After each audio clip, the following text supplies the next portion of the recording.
All right, I'm going to be honest with you. This one, it's going behind the paywall. It's not something we typically do. In fact, thus far, every single piece of content that we've produced here at Right Response Ministries has eventually been made available to you for free publicly. This is an exception, though. First 2 episodes will launch publicly. The next 7 episodes will exclusively be available for our members at patreon.com/Right Response Ministries. Why? Well, I'll give you the reason. Because right now, the vast majority of evangelical Christians are not ready for the conversation that we have in these episodes. And frankly, you and I both know that many of those individuals are actually bad faith actors who will seek to slice it up, take us out of context, put it out there for the World Wide Web in order to discredit this ministry and see to it that we're canceled. And honestly, I'm not willing to let that happen. What conversation am I even talking about? I'm talking about a 9-part series between myself and Pastor Andrew Isker on Israel. The history, the scripture, the whole big shebang. Check it out at patreon.com/Right Response Ministries. You can get every single episode available now, all of it ad-free. And here's a couple clips just to whet your appetite. And so our entire moral framework is based around 1930 and 1940. And every bad thing is Hitler. Every failure to confront the bad thing is Neville Chamberlain. And Saddam Hussein, Hitler. Vladimir Putin, Hitler. Donald Trump, Hitler. Right? That's the only moral framework that we have that is operable. So the moment that a young man crosses the aisle and the don't believe your lying eyes rhetoric doesn't work any longer, and he's just noticed too much because it really is that blatantly obvious. And he has nowhere else to go. And he crosses the aisle. Well, the moment he crosses the aisle, there's no reasonable, wise, mature leader over there. You would just have the guys on the TV telling them, this is what the Bible says. You have to believe this, right? On the radio, the Christian radio stations, you'd only hear those guys preaching that particular thing. When that is actually, when you look at all of church history, that's the minority view, tiny minority view. The rest of theological history in the church is that, is the kind of stuff that we're saying. Yeah, this one's a banger. Again, go to patreon.com/Right Response Ministries to get all 9 parts ad-free right now, available today. Applying God's Word to every aspect of life. This is Theology Applied.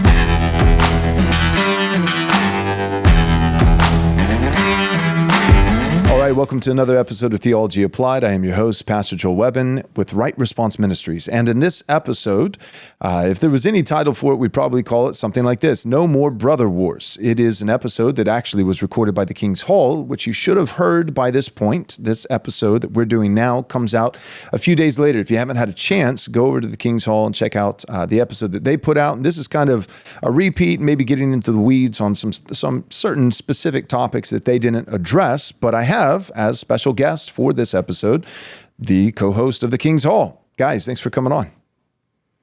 Joel, thanks for having us. It's great to be here with you. Absolutely. All right, so we've got Eric Conn, Brian Suave, and Dan Berkholder. So you guys kind of, have been trying, your best. And I know that I've been doing this too. I had a call with James White a few weeks ago. And Eric, you just had an 80-minute call, which is great. We saw that on Twitter. We're trying to repair any of the fractures that we can. And remember the big picture that we have communists on the front porch that need to be warmly disinvited from our country. That's the big idea. We want to fight the real enemy and not fight each other. What did you, Eric, you and James talk about? What was the consensus that, coming away from that? Are we good? Are we still in trouble? What's going on? Hopefully I do think we're good. I think the bulk of the conversation really was just, we want to be for Apologia. We want Apologia to be for Ogden. Same thing could be said about Moscow and, you guys down in Texas. But really, when you look at it, if you looked at each camp like overlapping circles, we have so much in common. There's so much theology that unites us. You could even say it's probably 98%. And so we really just talked about how do we maintain differences, We have distinctives, and we can still have debates and friendly conversation. But how do we do that without trying to destroy one another? And, Joel, I will say by the end of it, I was researching where to buy my next Coogee. So James was very helpful on that front. I'm sure he was. If you don't go to their website, by the way, it's like $600. Eric and James have been like texting about the RV, Dr. White's cats. Like, I was going to say Eric cats. and Dr. White are basically like good friends. He doesn't even talk to us anymore. He just hangs out. He just hangs out with his new friend James White. It's like. So I do think that it's one of those things where what we wanted to encourage was guys just picking up the phone, talking to each other. Let's see if we can't sort through some of these differences. It's a little bit of the netter or neoter principle, right? Where we want to have friendships with people who are so close to us and recognize like what is the friend enemy distinction. James White can differ on sacralism and some of the views that he's espousing in opposition to Stephen Wolfe. That's fine. But how do we do that in a peaceful way to maintain unity as a Christian body? Because at the end of the day, you have these conversations with a lot of these guys. And I really did. That was the first time I talked to James White, and I walked away and I said, I actually really like James. Yeah. I think that, he had even brought up, he said, you guys called me a pietist. And he was talking about all the things that they've done to fight in the political realm and fight for, the pro-life stuff and abolition, all that. And it gave me a level of respect where it's like, okay, I get it. We differ on some of these things, but at the end of the day, we have a real enemy, and it may not be our brother. I don't think it is our brother in that case. Right. Yeah. One of the points, like overall, is I think we'd agree on this, that if we're actually the Christendom wing of the coalition, like we're the people who are saying, we love Christendom. Let's learn from the Crusades. Let's go learn from Christendom 1.0 and critically assess it and say, here's what we don't like about it. Here's what we do like about it. Here's what lessons we think we could learn. Here's where we've fallen and our forefathers were greater than us. One of the things that actually means in a funny way, if we're the Christendom faction, is that we actually have to figure out how to work in coalition across lines, including with people who don't like Christendom, who are like, I'm not into Christendom. So the point was, as much as we have beef with G3, even like take someone even further from us in terms of practice and culture and some of their aims, the reality is, if we're aiming for the new Christendom, I am for G3. I want G3 to win. I want Apologia to win. I want the Lutherans to win. I want the Credo Baptists to win. The Presbyterians. Christendom implies a coalition that is both ecclesiastical, but beyond that, it's political, it's cultural, it's international, it's national. It's got all these other elements there. So that's a main thoroughfare of the point we're trying to make, is just no more brother wars doesn't mean like the uniformity and homogeneity of sameness. It means that we're going to maintain our particularity. We want you to have your convictional particularity, but we want to get along and be able to work together instead of doing the post-war consensus thing that said, hey, let's fight against the dangers of national particularity with gay, globo, homo sameness. Mm-hmm. Like nobody's allowed to have Germany and Italy and France and England and America. They can't have their own national identity that people very much love and are zealous for. Let's flatten it all out. And we're saying no. Like these different tribes and peoples and places, they can have their own emphasis, convictions, distinctives. Let's figure out a way to be for one another and maintain those convictional distinctions. I really think that's at the heart of what we're trying to say, if you guys would agree. Yeah, and along those lines, I mean, one could possibly object and say, so James White reached out to you because you were found out, your arguments couldn't stand, and so now you're calling for peace, right? Essentially, it's you're being a sore loser, so now you want peace. And reality would just show that's not true. Eric reached out to Dr. James White, and this has been, like Brian said, our vision since the beginning. We called this project New Christendom Press, and our vision is building the new Christendom, which necessitates, like Brian said, coalition across people that might even disagree with you on many things. And so this has been our work from the beginning. This is actually baked into the DNA of who we are in our church, even by being dual practice with baptism. Mm-hmm. We actually practice this locally. This isn't just an ideal that's in the ether somewhere. Yeah, we didn't get beat and then say, "Oh, wait, I'm sorry, guys, no more fighting."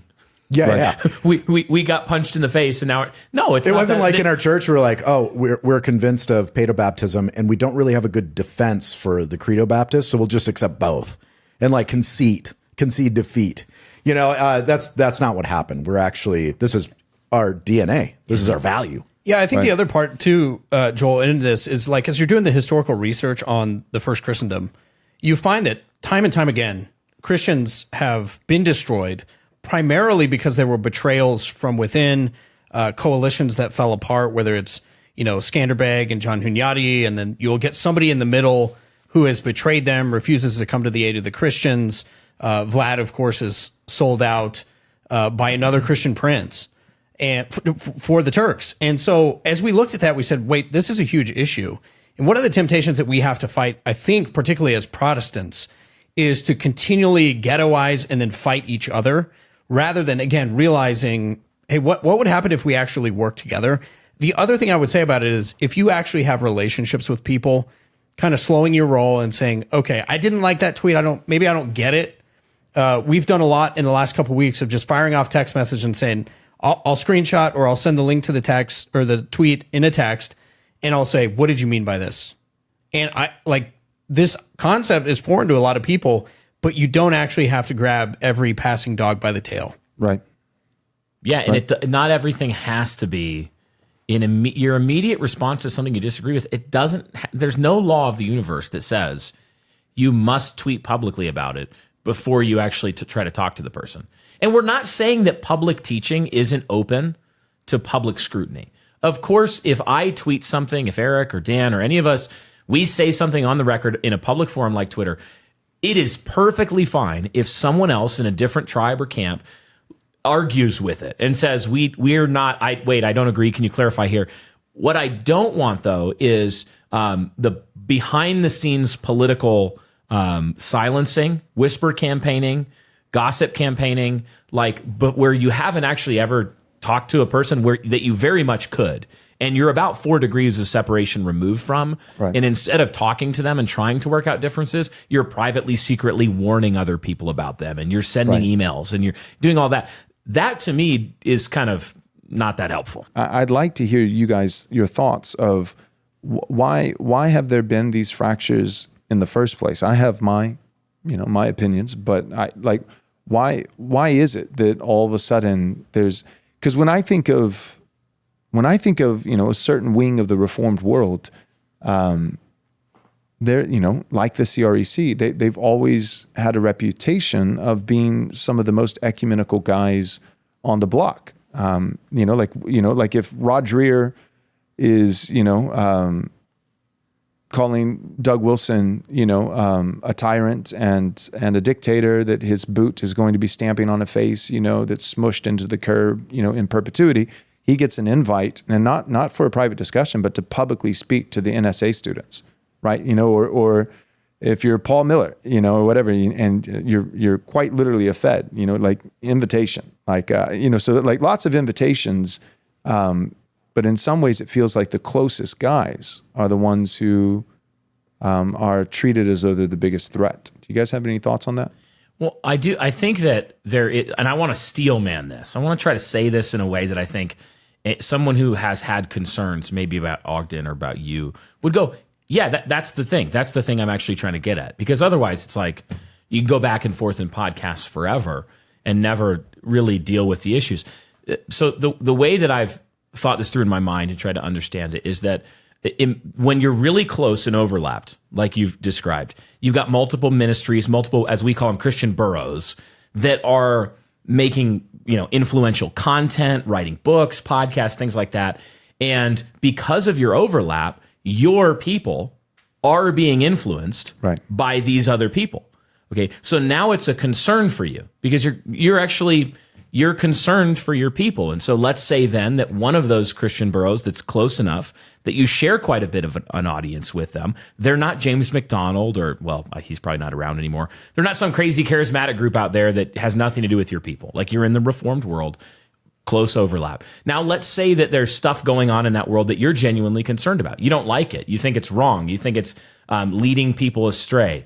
And whether that's theonomy, classical two kingdoms stuff, whether it's like you look at some things on the internet, you say, like, wow, are these guys promoting like Nazism? Are they is like National Socialism the thing they're trying to bring back? Are they trying to make Nazism great again? Or, something like that. Then all of a sudden, if you don't actually take the time to clarify, what do they believe? And you conclude that they believe something that you consider highly dangerous, whether you're right or wrong about that, you are going to be, you're going to have an instinct to say, hey, my people, be careful about this thing. Be careful about these people. And so that can go on. And there's a legitimacy to that as a pastoral concern and as a concern for your people. Now, where it goes off the rails, though, is when you're not careful to actually make sure that you're understanding substantively what the other people are teaching and believe. If you don't do that, and then you politically whisper campaign and campaign against them on the basis of a false belief about what they're promoting, then you have done something sinful. You've done something unhelpful, right? Yeah. So that's at the most basic level, me putting on my most charitable hat that I can, saying, I can understand that. I think that's a thought process that's involved. I think there's good. other things too, but that's certainly one of them. So I think that's perfectly understandable. The problem is, for me, the problem is the timeline. So like that would make total sense if there were, discrepancies and frustrations and divisions and these kinds of things forming over, let's say, like the last 2 or 3 months. And that was the first that any of these things had ever occurred, that there's starting to be a withdrawal or even a warning at a local level, as a pastor, talking to some of his church members. If those things had never occurred until the last 2 or 3 months, then I still would say that they're unfounded.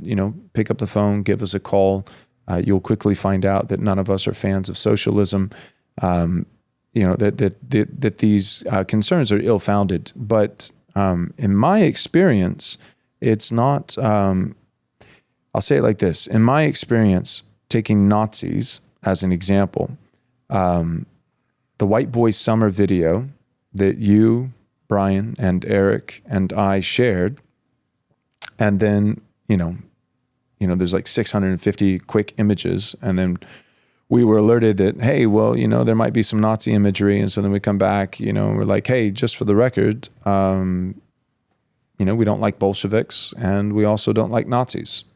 Glad we could clear that up. Okay, what's next? And then move on. But my point is, I had the impression, and I want to see if you guys had it too, I had the impression that this is not where concerns began, but that this was actually almost like a warmly welcomed confirmation for the concerns that have been going on for 1.5 years. All right, that's it, guys. I tried to warn you. The time has finally arrived. Our early bird pricing is gone. But don't despair. We've gone above and beyond to make this conference affordable to all. So even now, it's only $170 for an adult. It's cheap for teenagers and free for kids. What am I talking about? Well, I'm talking about the Christ is King Conference, How to Defeat Trash World. It's happening April 3rd, 4th, and 5th, the year of our Lord, 2025. That's a Thursday, Friday, Saturday, 3 full days, jam-packed with 8 main sessions, 3 panels, and an extraordinarily based lineup of speakers. We've got Steve Dace, Orrin McIntyre, Andrew Isker, David Reece, Stephen Wolfe, Eric Conn, John Harris, A.D. Robles, Dan Berkholder, Ben Garrett, Dusty Devers, the Christian Prince himself, and yours truly, Joel Webbett. Sign up today. Don't miss this conference, and I'll give you a little bit of a secret here. There's a couple more potential speakers in the wings. Haven't completely confirmed yet, so I cannot disclose, but I'll say this. If it happens, it's going to blow your mind. So register at rightresponseconference.com. Again, that's rightresponseconference.com. Register today. Are you a Christian struggling to find companies that align with your values and beliefs? Well, then Squirrelly Joe's has you covered for all your coffee needs. All of their coffee is hand-selected and roasted fresh every day by a family of fellow believers. Try them out and you'll savor exceptional coffee while knowing that your investment supports a company committed to following God's teachings and upholding truth and righteousness, ensuring that your hard-earned money contributes to the growth of God's kingdom. Stop giving your hard-earned dollars to pagans who support evil. Right Response listeners have access to an exclusive deal. Your first bag of coffee is free. All you have to do is cover the shipping. So head on over to squirrellyjoes.com/right response. Again, that's squirrellyjoes.com/right response to claim your first free bag of coffee today. Visit thewordsoap.com today. Again, that's thewordsoap.com. Everyone needs soap, so wash yourself in the Word. Yeah, that's a good question. I mean, I would want to be really careful about attributing motive where I don't actually know. And part of it too, I think that's been helpful in this process for me is, some people there's whisper campaigns. We know that that's happening. Basically when I've found out about them, when I've heard about it, I've contacted the people associated with whatever I've heard is. And one of the things I do think is helpful is it has been an opportunity for people to get their complaints on the table, say, hey, we disagree with you on this. We have offered pushback. They've offered pushback. And yeah, it's one of those things where it's like, yeah, we don't agree with each other, but at least we can get to the point where maybe we're being a little more fair. Right. And maybe it's not such a, character assassination attempt, if you will. So I think that is helpful. And I think, look, sometimes there's going to be situations where maybe there's reviling, maybe there's slander. We really have the opportunity, though, to, not to go full gospel centered on you, Joel, but like really to model Christ. Like when reviled, he did not revile in return, continuing to pursue what I think is an upright way, which is, the thing that I can do is not necessarily control all the conversation that's happening in back rooms, but reach out to people where possible. The other thing I'd love to see more of, quite frankly, is just honest conversation, honest debate, even if it's public. For example, one of the things we talked about in our episode with Christian nationalism is it's a really good example of people talking past each other continually. And so all this animus builds up. And then, but if you actually have a conversation with them, you're like, I don't even believe the things that you're so upset that you think I believe. Right. The Nazi issue is kind of an interesting case and study because there probably is like a 0.025% of people who may be feds who are pushing that narrative. But like if you talk to most people in the CN camp, we're like, it's something along the lines of like, I think like a Christian nation ruled by Christian men would be better. And people, and then so when you get called a Nazi, you're like, is that really a fair assessment? I don't think it is. I also think just some of the conversations we had the opportunity at the conference was really productive to talk to Joe Rigney. And Joe's great about this. He's a very reasonable guy. And he said, hey, I have some questions about White Boy Summer. Like, tell me what you think. And so we had a, fairly lengthy conversation with him about that. And at the end of it, he was like, okay, yeah, I actually don't have a problem. If that's what you're talking about, I think we're good. Where the danger is I think particularly in these cases, you have to ask whose gaze over your shoulder are you really concerned about? And I think if you're in the camp where you're like, I am so terrified of being called a Nazi, to who though? Right. And the answer is to people to the left of you. Mm-hmm. And I just think if you're in that position, my caution would be they already hate you. Like people way off to your left, like you're not going to win like David French. Right. So why are you acting in a manner that would be like appeasing him by proving that you're not actually a Nazi, which, in our camp, like none of us are though. Right. That's where I've been like, I'm going to have conversations. I really don't want to get into the game of, I think as you and Brian both found out, you start denouncing, like not even a denouncement, but it's just saying like, we don't believe this. And it's not enough for people. No. Those same people are like, well, you need to denounce it harder. And it's just say like, no, I'm not going to do that. Joel, you said this actually, and it captured exactly my intentions with conversation following up with all the like, oh, you're a Nazi thing, is that I won't pay the Danegeld to anybody. I won't take back anything I believe, anything that just because it's unpopular, because the left doesn't like it. It's almost like the meme where someone gets character assassinated and you look over at him and say, first time? Because like we've all been through this 50 different times. Right. But I will clarify. I will especially when friends who are like that 94% overlap and they say, wait a second, do you actually think this?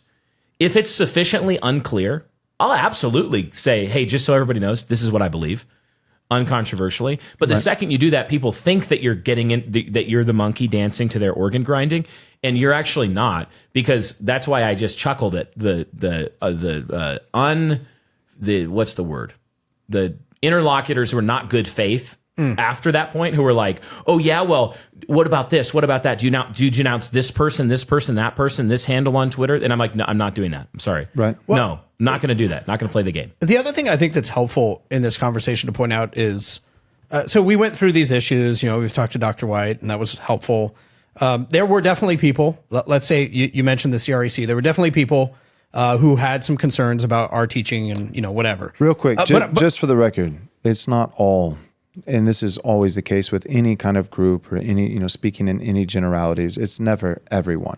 So it's not it's not all the CREC, and to be frank, it's not even close to all the CREC. Yeah. So to your point, that's kind of what I was saying is that as we had the conversations with the CREC, one of the things that I found was actually really helpful. That the majority of people are like, hey, no, we support you guys, love you. Yeah, there's some stuff to work out, but it was mostly a favorable experience. And I think sometimes you have to keep that in perspective.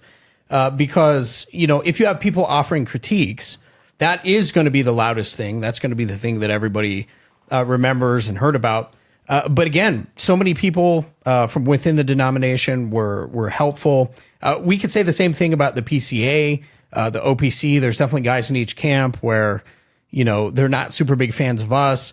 One of the things that we found, this is probably true of Brian as well, but generally it's like people get a perception of you from social media, and we get perceptions of other people, but just realizing that's a part of it, where, I'll say particularly, there's been critical memes of, say, like the boomers.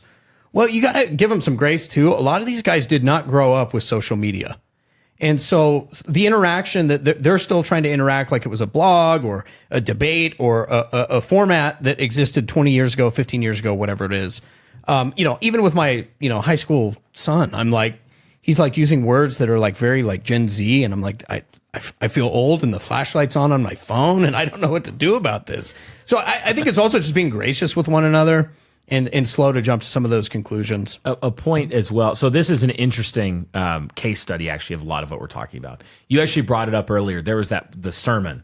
Some of you will know the one I'm talking about. There's a CREC pastor that preached a sermon, and he was in a passage talking about false teachers and warning against this kind of stuff. And about 70% of the sermon was just applying that sermon without naming us, but very clearly. I mean, very obviously, it was about Joel, me, so obviously Ben, and Eric. He went to he had to have gone to our YouTube channel, right, and was literally just reading verbatim titles of videos, and not one or two, but I think 5 to 10 titles.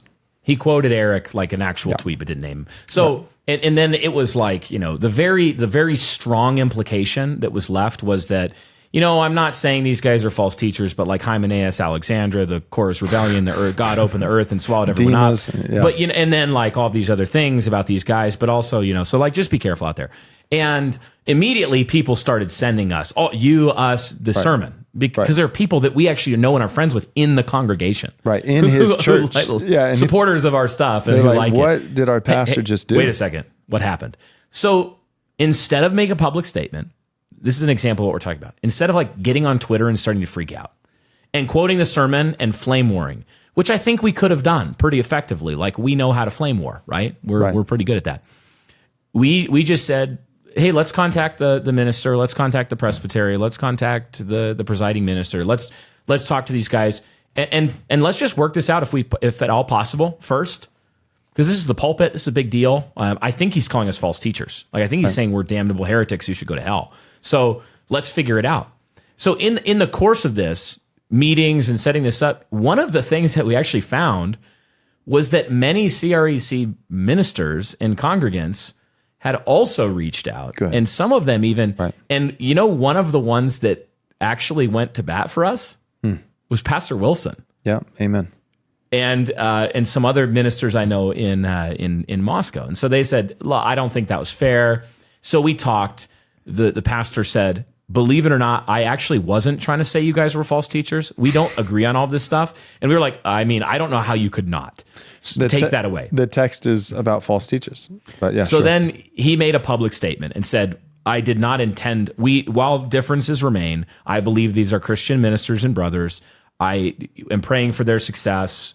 And we said the same. So it was actually a really good example of that could have been an inflection point in our relationship, say with even the CREC, right? Where all of a sudden that could have been it. Like we could have said, "It's time. We've got the Minutemen 3, pointed over at the denominational headquarters." I don't even know where that is. Probably in Florida now with Yuri somewhere. I don't know. Anyway, and we could have hit the launch button, but instead we said, "Let's try to figure this out first." Back through the private means, and then we will we will talk about it at some point. Here we're talking about it now, and still disagree with the content and a lot of that stuff. But because we picked up the phone, not only were we able to work it out in a way that actually demonstrated that most of the CREC didn't agree with it. It wasn't the CREC talking to us. It also demonstrated that a lot of those ministers that we've even had like disagreements with in the past and talked through issues who we don't see eye to eye on every single thing. A lot of those people were like, swing and a miss, my guy, swing and a miss on this. So I think we have to recognize that some of these things are relationally complex. We're dealing with humans and people. And so there's always going to be a great big soup of sins, righteousness, good motives, bad motives, genuine mistakes, and also malicious sinful actions. And the only way you start to unwind those things is actually by trying to unwind those things, not by starting a nuclear war, a brother war. To the thesis, no more brother wars. No, so let's work together as best we can. Again, Paul says, insofar as it's up to you, be at peace with all men. He recognizes that that's a limited scope. Well, I was going to say, too, one of the helpful things that a CREC minister did say to me in this process was, if Ogden and Moscow or Ogden and the CREC, Ogden and Georgetown, whatever it is, if we can't get along, there is no point in ever talking about Christendom again. Like, if those groups that are so close can't get along, then, you might as well call it now. And on the flip side, I think that we can start to work towards some of that coalition building. It's going to be hard. You see this, obviously, in books like Lord of the Rings. We would pretty much be remiss, Brian, if we didn't bring up Lord of the Rings at least once. At least one time. So yeah, it really is. I think a lot of it's like, it's a Gondor Rohan thing for a lot of these camps where it's like, hey, we have differences and they're real. And we're not trying to say that we don't have them, but we are saying that there's orcs and we're going to fight them, not each other. We forget how small everything is. Everything is so small. So if you pan out and you say, okay, these United States of America, right? And then you say Christians, right? So you're already down to a subset, within America, as a whole and its total population. And then within Christians, getting down to Protestants, so Eastern Orthodox and Roman Catholic are, places the size of Protestants. And then within Protestants, the Reformed. And then within Reformed, it's even a further subset of what I would consider to be, it goes by many names, but as a descriptive, muscular, the muscular Reformed, or the masculine Reformed, or or like Doug's blog, it's blog and Mablog, Theology That Bites Back. So now you've gone from America, Christians, Protestants, Reformed, and the whole Reformed world, just to put it in perspective, is like, we're talking like 150 to 200,000 people, like total, out of, starting with like 340, 50 million, and so now you're down to 150 to 200, and then the muscular Reformed that's, active in the political and cultural war and those kinds of things is not even close to half of the Reformed. Because when we say Reformed, we're talking about G3, we're talking about R. Scott Clark and, Westminster Escondido. You're talking about all the way from Tim Keller, to John Piper, to John MacArthur, in the Master's Seminary, like it's a pretty, to Ligonier and Sproul and all, and all that, so you get all the way down to the muscular, subset of the Reformed, and you're no longer looking at 150 to 200,000. You're looking at like, well, I think it's grown, but 4 or 5 years ago, you're looking at, it may only be 10, 20, 30,000, for the longest time, Canon, as a publishing company, their bestseller wasn't any of their Reformed books. Their bestseller was like their school curriculum. It was like a science book or a math book or things like that. And so, which is great. Kids need to learn. And so, but my point is, I think if I'm to steel man and to be as charitable as possible, I think the CREC was probably got pretty used to being the only muscular Reformed guys around for decades. Yeah, who else was there? Nobody. There was basically nobody else. In fact, nobody all of the other wanted Reformed Christians basically hated Doug Wilson's guts and wanted him to die in a fiery car crash. Exactly. And that's hopefully before No Quarter November came out. That's right. That's my point in trying to be as charitable as possible is here's a crew of guys, of men who have been faithful in a particular task, not just for 4 or 5 years, but for a couple decades, for quite a while. And have received as the fruit, or the reward for their labor, nothing but scorn, absolute pure vitriol and hatred. 100 proof scorn. 100 proof scorn, constantly for decades and decades and decades. And so then all of a sudden, in God's providence, 2020 just, red-pilled a lot of people. And all of a sudden, Doug Wilson didn't sound so crazy anymore. Praise God. And he never was, but so all of a sudden he seems pretty reasonable and a bunch of new guys are kind of jumping to the team. And to be fair, I was reading Doug Wilson before 2020 and having some of my own conversions with these kinds of convictions before 2020. But that 2020, I have to admit, it certainly was a catalyst in the equation that if I was radicalized at like a 6.5, 2020 put me at like a 12, and so so I was like, let's go. And I was not the only one. It's a lot of guys. And so all of a sudden, you've on the negative side of the equation, you've received nothing but scorn forever. On the positive side though, you've never had any competition because nobody's ever wanted to compete for who can be hated the most, because that's what you win. If before 2020, if you compete with Moscow, you are competing for scorn. That's literally what you're competing for. Like you're competing for hatred, and not hatred from the world. There's plenty of that has gone Doug Wilson's ways as well. But sadly, you're competing just as much for hatred from Christians, from brothers, and so nobody's going to compete for that. So my point is, they had a monopoly. The CREC had a monopoly. Gondor is it's the only city of men that's left in existence. There is no Rohan. There is no other, and that's probably, I think that's just kind of a bittersweet. It's like, hey, we're being vindicated and a lot of people are appreciating us now and the movement is growing. Also, that's good.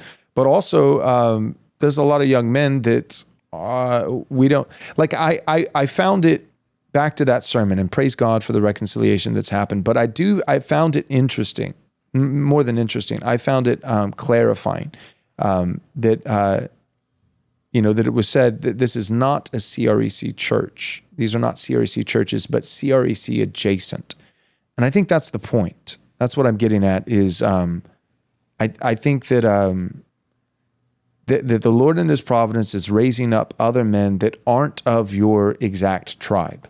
They're still your people. They're still your brothers. They're still, your countrymen, but they're not they're not cut from the exact same corner of the same cloth.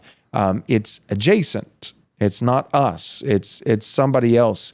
And I think that there can be, if we're not careful, and we can all do this, I can do this, but if we're not careful, there can be frustration. There can be frustration, one, because someone who is adjacent is not as controllable. You don't have as much authority in the formal ecclesiastical sense. You can influence, and here's the deal: we're young men. We welcome influence. If you want to be an older man who's not going to disparage us and publicly, seek to humiliate us, but you actually are concerned and you want to pick up the phone and call. 80-minute calls from James White I'll take them. He'll need to send me, just to keep it interesting, I'll need him to send me a few texts, screenshots of his cats, throughout the 80 minutes, just so that we both are having a great time. But I love James White. I'm down for that call. I love James White. I love Doug Wilson. I love these guys. And so, but my point is, influence, yes.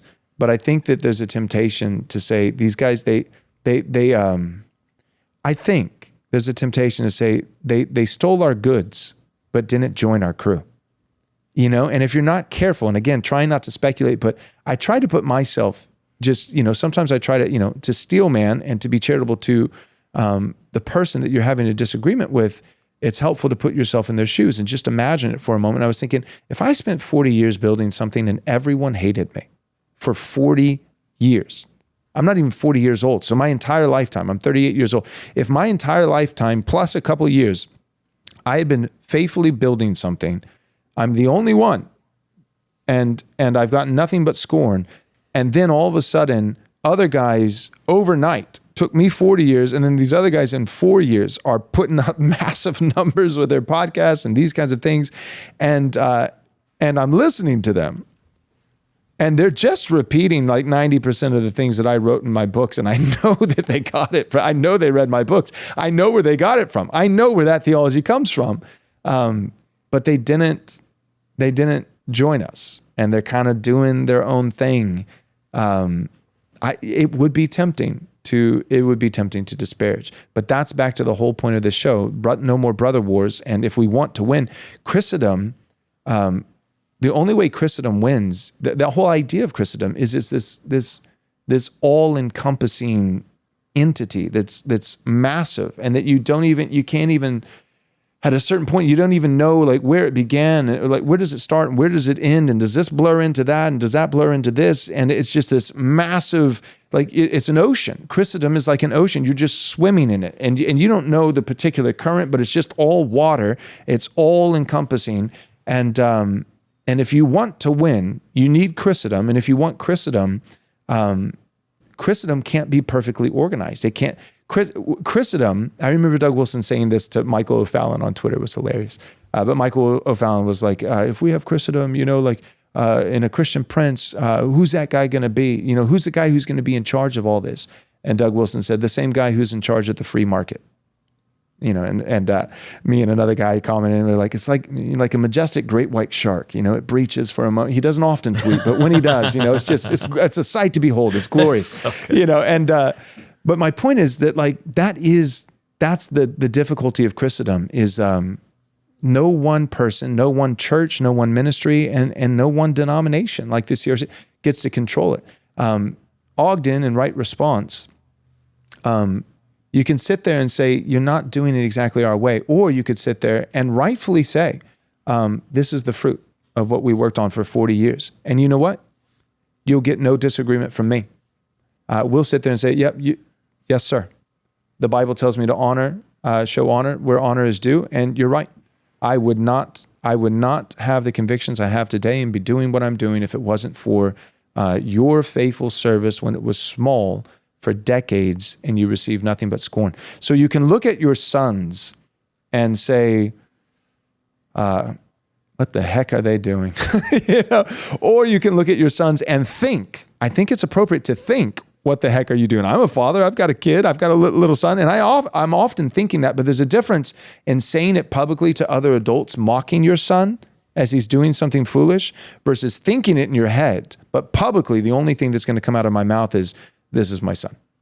Proud of that guy. Look at that Chad over there. Look at that. Love it.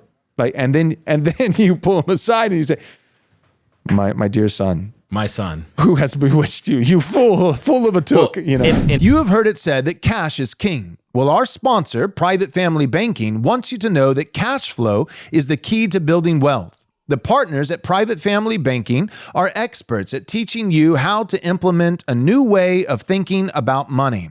This powerful and innovative approach provides a fail-safe method for redirecting the cash flow you already have into a privatized banking system that you now own and control. This new system places you and your family on the wealth curve for continuously compounding tax-protected gains now and unto future generations. You may also be familiar with the age-old wisdom that the best time to plant a tree for shade was 10 years ago, but the second best time is today. So, start your journey of building your financial legacy right now. The sooner you start, the better. Let a private family banking partner help you put post-mill talk into post-mill action. Contact them today by emailing banking@privatefamilybanking.com. Again, that's banking@privatefamilybanking.com, and request a free step-by-step wealth building plan that will be the game changer that you have been looking for. Lastly, a complimentary discovery call can be scheduled by using the link in this episode's show notes. America is a country that was founded for the purpose of allowing Christians to do their duty before God and not to have their consciences ruled by the doctrines and commandments of men. Reece Fund exists in order to see the 10 Commandments properly applied, not just as a plaque on the wall, but to actually be used in business as though they're commandments from God that we're supposed to obey. Our goal is to find businesses and to buy them and to build them up. We want to find manufacturing businesses and use them to make sure that we can maintain our capacity to do things here. Reece Fund, Christian capital, boldly deployed.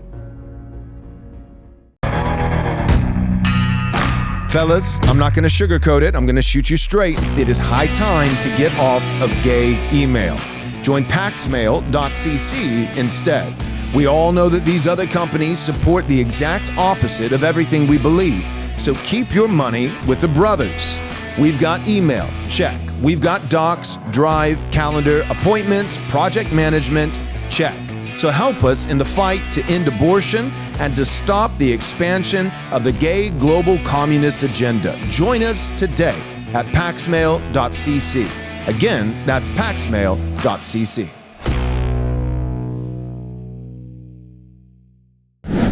We try to do this with our fathers too, with our spiritual father. Like a point we made in the episode, it's worth repeating, is that believe it or not, like we haven't had the exact same mind as Canon Press on everything they've ever done, or Christ Church or the CRC. There have even been some things where like, I don't know if I would have did that. I don't know if I would have done it that way. Right. But if you go with any of these things and you search through our Twitter feeds or something like that, you will actually not find Dan, Eric, Brian, Ogden counter signaling those guys, because those are our fathers. Like those are our friends and fathers, and we don't do that because those are our people. Those are our guys, and we don't need, like, there's enough people disagreeing with that. They'll handle that. There's enough people out there that are going to disagree.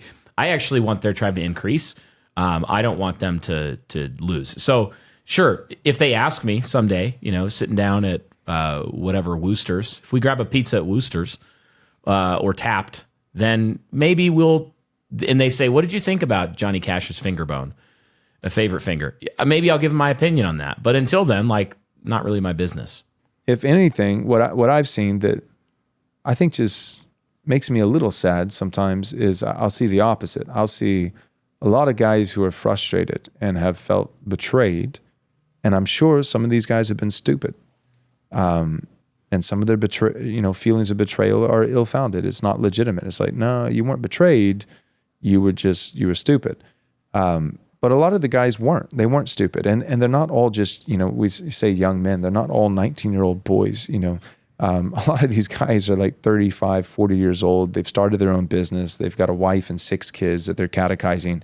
And some of those guys feel betrayed. And I think when that happens, you at least have to listen and lean in and ask some questions to find if there's something legitimate going on. But my point is, like, I've seen those guys and still, no matter how much betrayal they feel, still, if Moscow steps in it, a lot of those guys will not counter. And if Moscow gets the scorn, these guys who feel betrayed will be the first ones to rush in. So, like with the middle finger thing, I didn't pile on. I'm like, this is, I think that I want to do it. I have my reasons for why I wouldn't do it. My point is, like, so I'm not piling on, but what I noticed was a ton of our guys, Ogden and Right Response to Georgetown guys, who have felt a little bit hurt by Moscow. They were the first ones in to defend. Every single time that Moscow starts getting pushback from people to their left, it's these guys who come in to their defense. And it's almost like sons with their dad. They're like, I wish dad didn't do that. But that's the sons. Anybody outside of the family, they start saying something about dad, and the sons are like, let's find him in a back alley and it's time to put him down. Nobody else gets the right to talk about, a father that way. So people still don't join our church because of Doug Wilson. Right. I've lost probably just as many church members over Doug Wilson as Doug Wilson has over the years. Right. So, know, the bona fides are there. Right. I remember when I was in California, 2019, we lost, it was the end of 2018, and then 2019, we lost a third of the church. No hyperbole. It was I think like 46 adult members that left the church. And the number one reason that they all cited was because I was aligning more with Doug Wilson. Didn't even know the man. Had never spoken to him at that time, but I was just saying, hey, I think he's right about this, and I think he's right about that. And so I've lost a third of a church over Moscow. And what year was it, Dan, how long have we been losing people over Doug Wilson? 2018, 2017? Yeah, it started in 2017, and I think 2018 we really started to hit our stride, and we peaked probably like 2019, 2020. It was, and into that 2021 tail. Yeah, that was when we really got on the fat tail. Yep. And now we don't lose people over Doug Wilson. No one leaves over, like, pretty much they don't leave over Doug Wilson. They're pretty much in with us on that. But we've been for the better part of a decade now. It's been like one of my best hobbies has been losing people over Doug Wilson. Yep. All right. Well, any other thoughts from you guys? I feel like this has been helpful. I agree. I think pick up the phone, make a call, send an email. But with that, it's been my experience, because I have some of this going on right now with another pastor. He's not in the CREC, but another, guy he's in our larger Christendom tribe, and but is frustrated. Well, I'm actually about to record an episode on it, but basically he's frustrated because I won't excommunicate a member of my church. And that's about all I'll share on it in this setting. But my point is, I tried. We've both have tried. He's tried to talk privately, and the difficulty is sometimes you do that and you just can't get consensus because sometimes if you let it go too long, and I think this is my concern, is if you let it go too long, the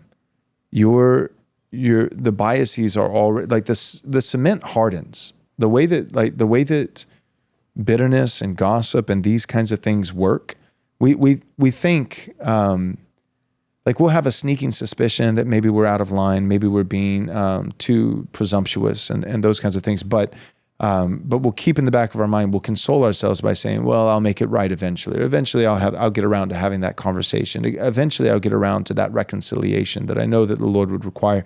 But what I have found in multiple examples is that reconciliation doesn't work that way. The longer it goes, the harder the cement becomes, and you actually sometimes can't go back. Like you can get a ceasefire, you can get a no more brotherly wars kind of thing, but you can't ever get there is a window, and when it closes, it closes. There's a window of the degree of reconciliation required for true, deep trust and friendship.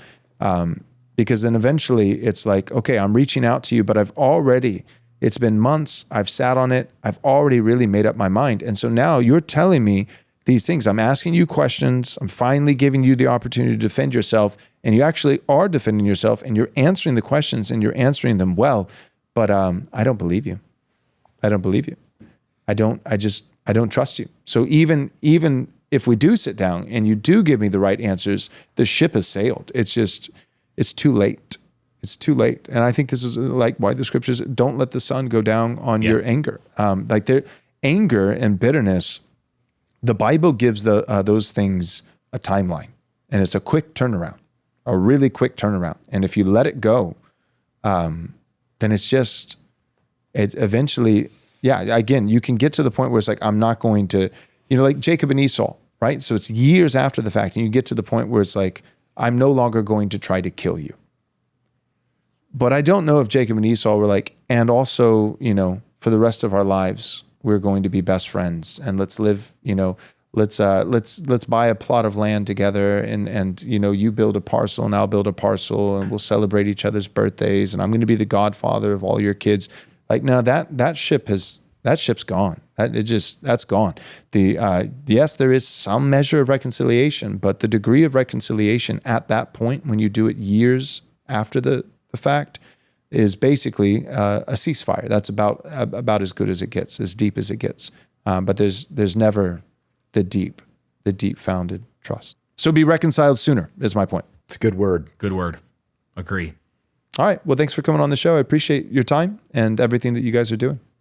Thanks for having us. Likewise, Joel. Thanks for having us. Okay. Thank you.